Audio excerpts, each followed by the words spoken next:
Well, we begin this broadcast with some developing news. Now, last night, Nairobi MCAs were involved in an altercation with the staff of a local airline, Fly 540, and we should have some of those images now on your screen. Eyewitness reports indicate that the MCAs wanted to delay the 7 p.m. takeoff so that one of their colleagues would make it on time to catch that flight. But they were all then subsequently booted off this aeroplane to Mombasa. Now, shortly we'll be talking to one of the MCAs who was present in that incident, and I'm told she's on the line right now. Honorable Millicent Wamboi from Ziwani. Good morning, Mheshimiwa. Good morning, sir. Morning. How are you? Fine, thank you very well. We are looking at those pictures on the screen. Are you able to tell our viewers a little bit about what transpired last night? Oh, what transpired at night was that Fly 40 delayed passengers for more than 3 hours, and I personally got late by 5 minutes. So they assured me that because of the delay, I should wait so that they could talk to the manager and the captain to see if they could accommodate me. That was the customer service that was serving me. He later referred me to a lady who was doing the booking, everything, and that is when hell broke loose, because the lady was very, very arrogant, and he just didn't have the professionalism to handle such situations. And I had already explained to them who am I and the reason why I'm late, and I just got late in checking in because of my situation with my hand and my leg, and I was trying to just explain to them they should let me in, and at some point they had agreed, and I had already explained to them I already have 2 flights. If it's possible, they can get me in, fine. If they can't, I should go to Kenya Airways. So when my male counterpart came to help me check in, the female attendant started he insulted one of the male attendants in a vernacular and said, "Oh, you are calling yourself a dog." Oh, okay. So they got out, it got out of hand, and they exchanged words. But personally, to me, the female flight attendant was very rude, and she just lacked the professionalism. Okay. So all said and done, we missed our flight, and all the MCAs were told to come out after a 4-hour delay. We tried to get some wisdom to handle the situation, but it's not nice. For me, I felt it's not nice, because on the other, the pilot is insulting passengers. On this side, the customer service lady is insulting people, and it was so bad. Fly 40 lacks just the wisdom to handle customers, and we missed our meeting with just to help our viewers just to understand a little bit, and of course we don't have a Fly 540 representative. We'll be getting one later on just to respond to this, but for our viewers to understand that for you, you're not able to walk as you normally have been because you were involved in an accident last year, so that is what made you get late to that flight. And I'm slow in everything. So I was trying to explain to the lady so that she can understand me, and I can have my male counterpart come and help check me in. But her way of handling us was not really professional. What are you planning to do next? Have you written a complaint letter to the management? I personally have written a complaint letter, and I hope that they will change the way they handle people, because it's not the first time that you're handling people with issues or insulting people to an extent of whereby the lady is standing with the men and she wants to fight. So I had to become a referee again. And here I'm not able to handle 2 people who want to fight, and she's standing man to man and she wants to fight with the male customers. It's wrong. For me, I felt it's wrong, and it's belittling, calling state officials dogs, it's not nice. Okay. Thank you so much just for letting us know exactly what happened, and Pole Sana once again. We'll be waiting to get a reaction from Fly 540 on what happened in that incident. Thank you so much, Honorable Millicent Wamboi, for that. Thank you. Okay, we move on now. We'll be getting some updates from what is happening across the country. We'll be talking to our correspondents in Nyeri County, Mombasa, Uasin Gishu as well. But for now, we want to tell you a little bit about what we are getting into at this moment. And just to give you an update, in today's broadcast, we want to take a look at matters Lamu County, the impact of Operation Linda Boni Forest over 3 years since it was launched by the late Interior CS Joseph Kaiseri. Despite the government's assurance that they are doing all they can to secure that county and our borders, nevertheless, the number of casualties shows that there is a big problem, and Kenya may need to change strategy.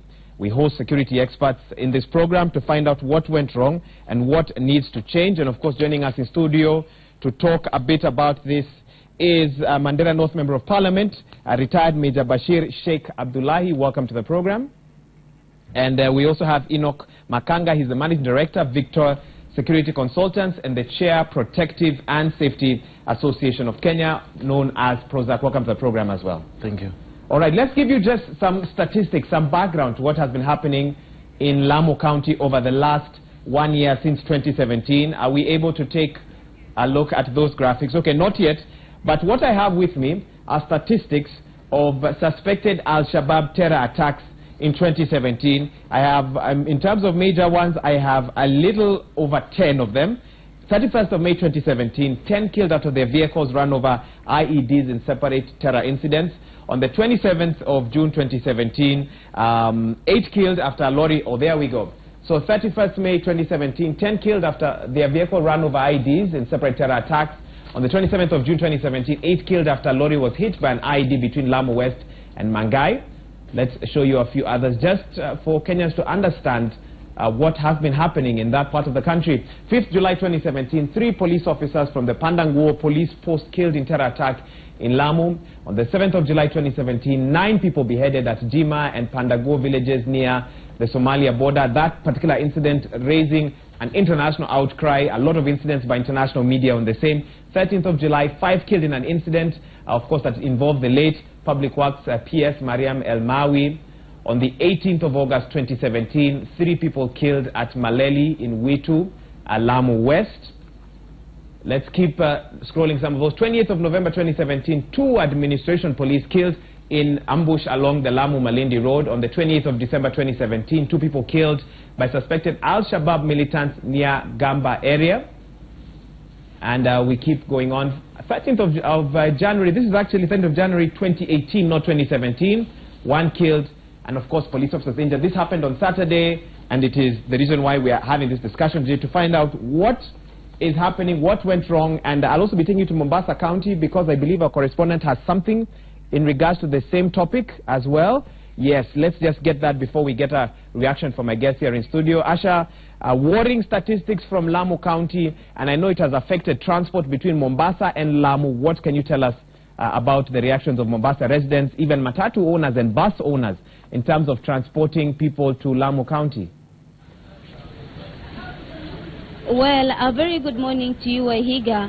I'm coming to you live from Bondeni area here in Mombasa, and it's the stage where most of buses which are heading to Lamu, basically buses which are using Mombasa-Lamu Road, are usually located here. And I'm standing in front of one of the bus companies here, Tawakal, and I'll be speaking to some of the passengers here who will be giving me their feeling concerning, as you know, most of them are the users of Lamu-Mombasa Road, and they'll be giving me maybe their reaction concerning that matter. As you can see, this is one of the buses right now. It will be heading to Lamu any time from now. And of course, most of the bus owners, basically, they usually have maybe refused to comment on the matter, saying that this matter actually, it usually brings problem because they feel like they are being targeted by the Al-Shabaab militia, who usually attack that. And I'm now joined by one of the passengers who will be telling me their feeling maybe concerning that matter. Naam, tueleze majina yako na wewe kama msafiri, pengine unahisi vipi katika utumizi wa hii barabara ya Lamu Mombasa? Naam, majina yako. Majina yako? Abdigure Bilal. Naam, kama mtumizi wa barabara hii ya Lamu Mombasa, na kutokana na kumeshuhudiwa visa changamoto za usalama, pengine unahisi vipi kama mwananchi? Tunashukuru kwa sababu ingawaje kuna hiyo matatizo, lakini vile vile serikali inajitahidi zaidi. Askari wanafanya kazi yao na tunashukuru, tunaendelea tu, safari haijaharibika bado namna hiyo. Na pengine ungetaka lipi lifanye, manake kuna wengine wamelalamika kwamba endapo ile barabara ikitengenezwa basi usafiri ingekuwa. Je, unahisi kuna umuhimu wa kutengeneza barabara? Umuhimu sana, barabara ndio kitu tunataka sana itengenezwe, kwa sababu ndio ingeweza kusaidia hata kila ikionekana kabla lami ikionekana, yani mashimo mahali pa mashimo saa zote nitakana wao wamepiga grade angalau magari ziweze kwenda speed. Naam, asante sana. And I'm also joined by one resident who will be giving me their feeling concerning the same matter. well, basically how they are feeling. As you've heard, they are one of the passengers, Wahiga, say that they are feeling like they are not safe and they want the road maybe to be na tueleze majina yako na kama mtumizi wa mara kwa mara katika barabara ya Lamu, unahisi vipi hata kutokana na visa vya utovu usalama? Visa vya barabara kutoka Lamu ni mbaya sana, kwa sababu tuna shida ya escort. Sisi tunatoka Lamu saa 1, tunafika Mombasa saa 12. Sababu ni kila kilomita 10, 15 majeshi wanasimama, wanaspection gari, mzigo chini. Wanawake wazee nini waende kilomita 5, kilomita 1 ama nusu kilomita, wafuate gari wapande. Mbele tena kilomita 10, 15 tena KDF hawa. Tena kidogo KDF. Kwa nini serikali wakubwa wa usalama hawawezi kutia askari ndani? Hata kama wanavaa kiraia, wakisha kuspection mara moja wanachunga ndani ya gari, akiingia mtu pale pale wanamcheki. Yuko sawa sawa, si sawa gari inaenda. Kwa nini kila kilomita 15 ile gari inasimama, watu wanashuka, wanaspectioniwa? Hiyo unaona kuna umuhimu wa kutengeneza ile barabara? Barabara iko muhimu sana ya kutengeneza. Kwa nini isitengenezwe? Gari inatoka saa 1 mpaka saa 12 ndio inaingia hapa. Na zamani gari inaingia saa 6 na robo inaingia hapa kutoka Lamu. Naam, shukran sana. And our last resident here, basically maybe to know their feeling concerning that. Na tueleze majina yako na hisia zako kuhusiana na hizi safari za Lamu. Naona mnalalamika wafanyabiashara kwamba safari zimeathirika. Ni kweli, lakini kwa upande wa usafiri ndio barabara ndio mbaya zaidi. Tungeomba serikali tutengenezee barabara na vile vile tupatie ulinzi wa kutosha. Na hii mambo ya kushukishwa barabarani pia imezidi sana. Asante sana. Wahiga, as you've heard, they are from a couple of passengers who basically will be traveling today. They are complaining basically first about the road, the Lamu-Mombasa road. They are saying that it's in a bad state and they want the government to put intervention so that that road can be constructed. Because they are saying that that is one among of the things that maybe is contributing toward this insecurity. And also they're asking, if possible, they're recommending that instead of police officers maybe inspecting and checking at every point, maybe they should be inside the bus now, apart from escorting the bus. And now back to you, Wahiga, in studio.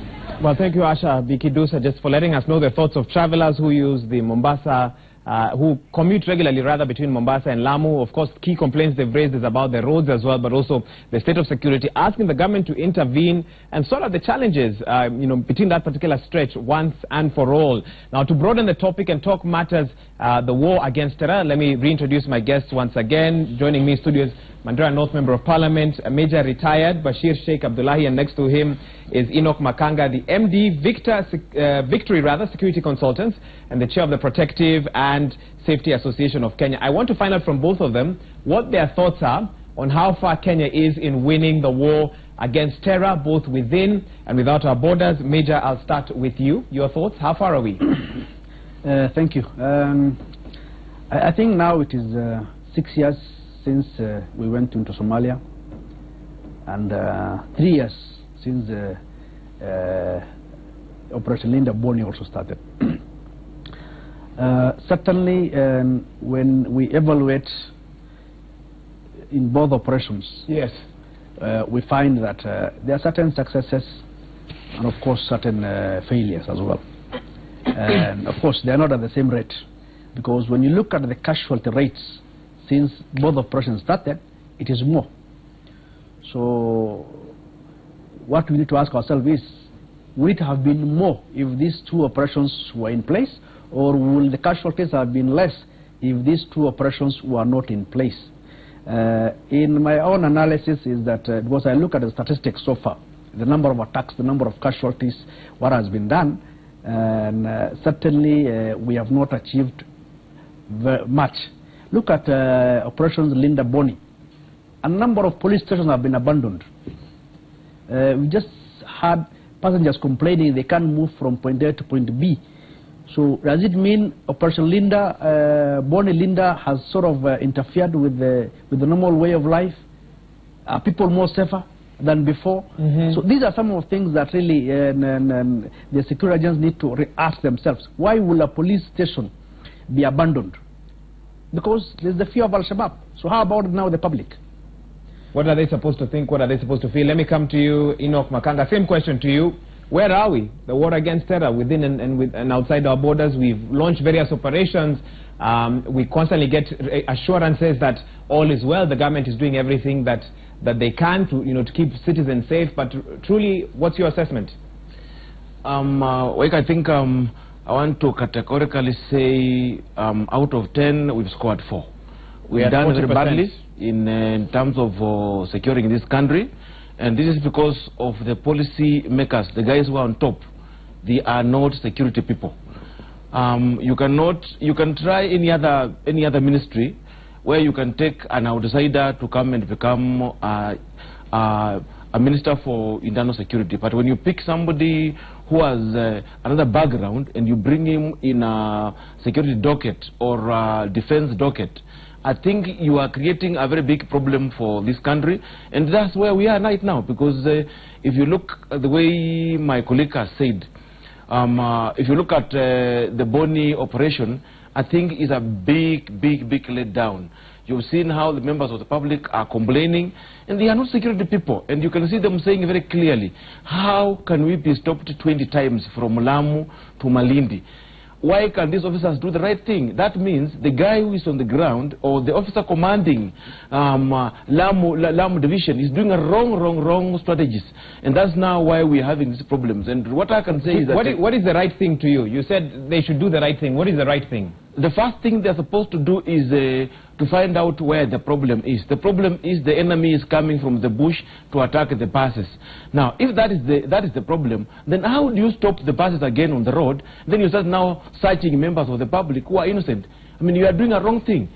You are having a wrong strategy, and you are sorting out a wrong problem. So at the end of the day, you are not helping members of the public. What's supposed to happen is that if they want to search buses, the buses must be searched from where they are taking off in Lamu, or where they are taking off. Like you've seen them taking off in Mombasa, Bondeni. That is the place where police should be able to do a serious search, and the vehicles can be able to leave being escorted. And I don't agree with them that police officers should sit inside the vehicles. You know, when they sit inside the vehicles and there's an attack, we will end up having so many casualties. We should have a serious plan on how these buses should be escorted from Mombasa to Lamu, from Lamu to Mombasa. If that is done, and with proper organization, planning, I think we should say that problem will be something of the past. But if you go the way we are going, where we leave members of the public complaining, they are talking about the road being not good and giving Al-Shabaab an advantage to be able to attack members of the public. Now that is now where the problem is. That is now where the... Okay, let me cut you off there. We do have some images, some maps, I don't know if they're ready, of Lamu Boni Forest, because when you talk about Lamu, Boni Forest is a particular point where, allegations over and over again, and reports, of course, so that is where the terrorists hide and are able to carry out their, their planning, their strategy, and they can move in and out of the forest and access different parts of that county that way. As we talk about that, there are those who have proposed that Boni Forest should be bombed. From a security analyst point of view, and of course with your backgrounds, let me start with you, Major Bashir. What's your take on those who say that bombing the forest is one way to deal with this once and for all? But and of course there's also the environmental effect. But just on that note, what would you have to say about that? I think that is a very bad strategy. If you want to flush out Al-Shabaab from the forest, there are a number of ways to do it. Of course, they live within the forest, yes, but inside the forest there are specific locations that they inhabit. So you can target specific locations within the forest to carry out operations. But if you say blanket bombing of an entire forest, certainly that will be disastrous environmentally. And remember, there are also people who live there. Before Linda operation, or before Al-Shabaab went in there, lives of ordinary people were there. They were living. They are part and parcel of this thing. And the issue of Al-Shabaab is not unexpected. Remember when we went to Somalia, the Al-Shabaab said, you come inside Somalia, we will go inside Kenya. This is something expected. So we should have also put measures to ensure that as we have moved in, these guys were coming in. I know a number of successes have been made, but far out to that, I mean, what Al-Shabaab has cost far outweighs what we have done to them. If what you've said is if we are to follow your argument, Major Bashir, that there are certain places where Al-Shabaab reside within the forest, why has it taken our security forces so long to flush them out of those areas? Because it sounds simple from the way you say it, but clearly it's not. The whole thing is about change of tactics.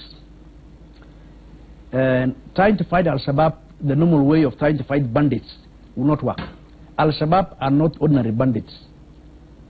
And what they are doing is they are attacking our security officers and the public smartly.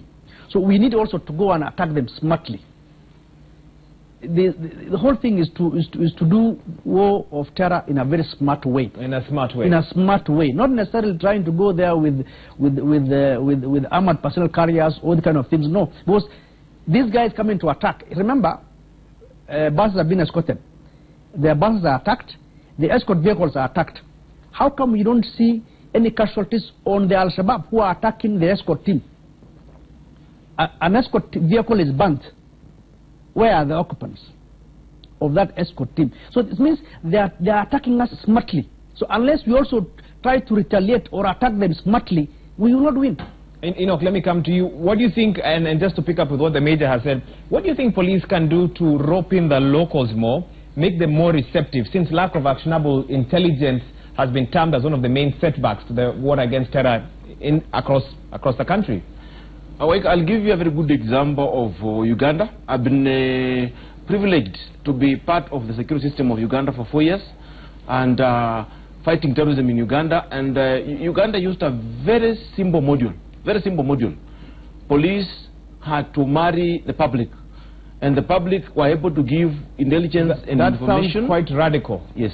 And if you look at it from that perspective, where you actually get in members of the public. My colleague has said you cannot fight Al-Shabaab in forests without getting members of the public to be able to give you information, and once they give you information, you'll be able to sit down with them and come up with a very good strategy that will work. The problem in Mombasa or in the Boni forest is that the guys who are on the ground are using a wrong strategy that cannot be able to work, and Al-Shabaab are using a better strategy, and that's why at the end of the day they are able to outsmart the guys who are on the ground. And somebody who is doing operations, somebody who is in charge of that operation, at the end of the day he is not doing the right thing. Either he is a wrong guy at the wrong place and heads must roll down. Do you think, in fact, on the same, do you think our forces are being too routine in their operations? Again, what sort of changes would you recommend? The first one is people have to sit down and find out where did the rain start beating us. And that is from the same perspective. Go down to Mombasa, sit down with the locals, sit down with the leaders, come up with a strategy that can be able to work. If you are able to say you want to attack a Boni forest, you want to bomb forest, the environmental aspect comes in. You will not be solving any problem. I can tell you for free, that problem will continue occurring, will continue losing police officers, we will continue having the problems of police vehicles being bombed, we will continue having the problems of civilians being killed. Up to when shall we be having this problem? We want a solution that can be able to work. Sit down with the people, let them give you a solution.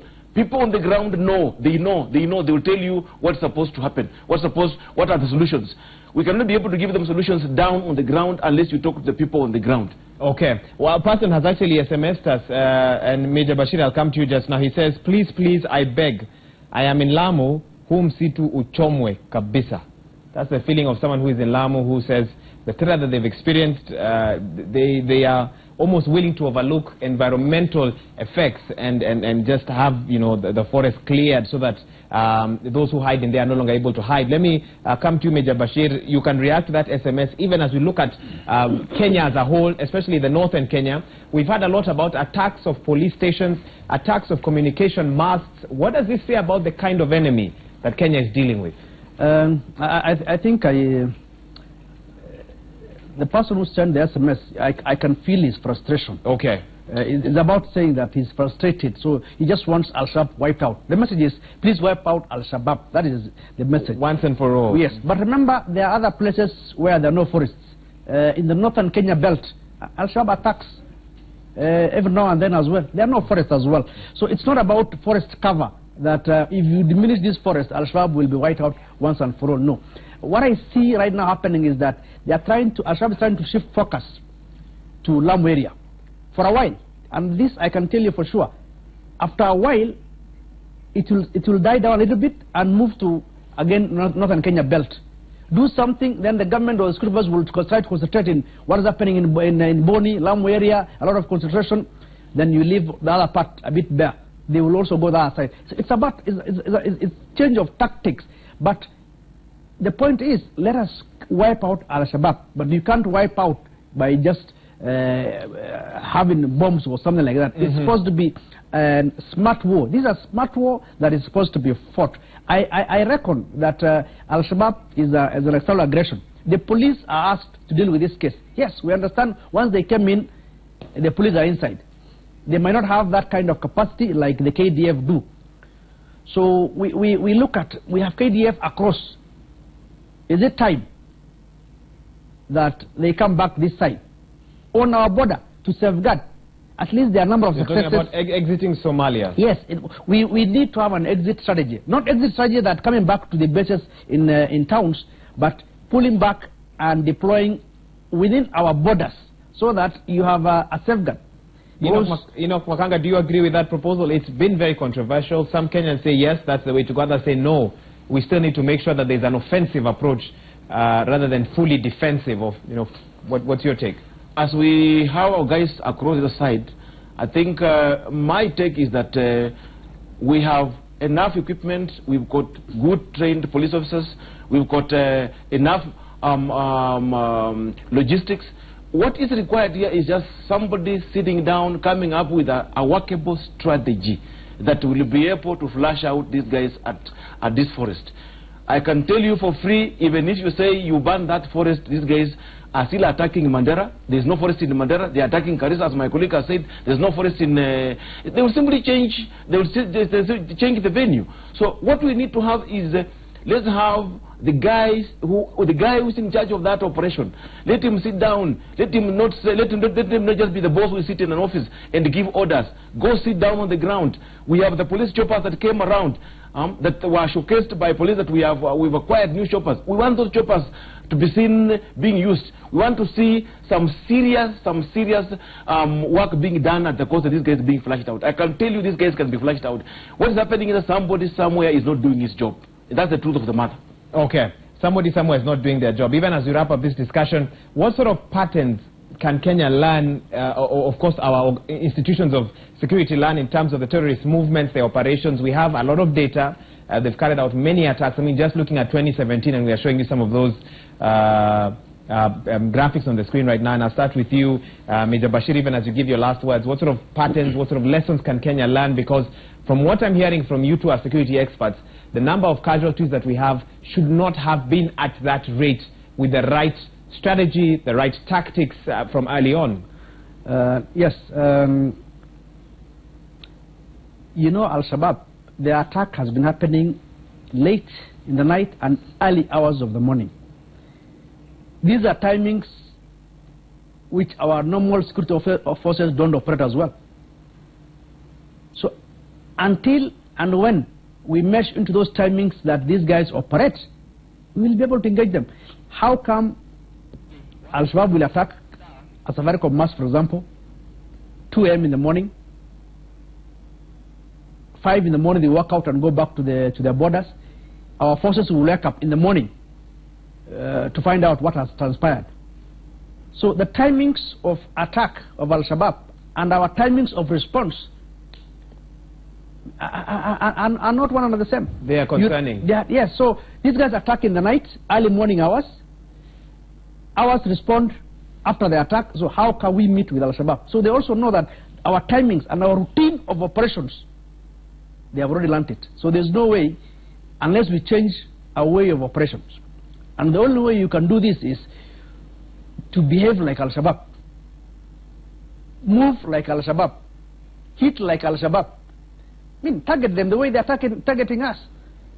But if you want to operate on the back of the truck, on the back of the APC, or the helicopter that only operates during daylight, you are not achieving much. So there's change of strategy, change of tactics, including timings, how to operate and who to engage.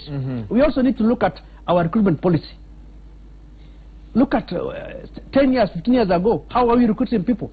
Now we are recruiting, the soldiers themselves are elitists. Oh, you must be a Form 4, you must have this grade. Those guys will not fight. Very unfortunate. That has to change. Okay, you brought up some interesting perspectives. Let me come to you, Enoch, as well, even as we wind up. Your thoughts on that? Terrorists have got 5 phases, the way they operate. The first one is target selection. They will make sure that the target they select is a target that they will get good results, and within no time they are all over internationally. And that's why these guys were able to pick Westgate, and we have so many shopping malls, but they only picked that shopping mall. That's why they're able to pick Garissa University, and yet with other universities. I think my parting shot here is that organizations should be able to improve their physical security. Police will not come and help you to improve your physical security. Look at the number of guards you're supposed to have. Can you make sure that you've got electronic systems, you've CCTV cameras, you've access control, and know who is coming in your organization and who is leaving your organization? That is the first thing. The second thing is the issue of intelligence gathering. I think that has been a problem. People have talked about the connection between the intelligence we are getting and when we are supposed to action. I think my advice is that we need to make sure that we involve members of the public in getting to know this animal, this elephant in the house, terrorism. Let them know that there is an elephant in the house, and they must be able to help the government in trying to fight this animal called terrorism.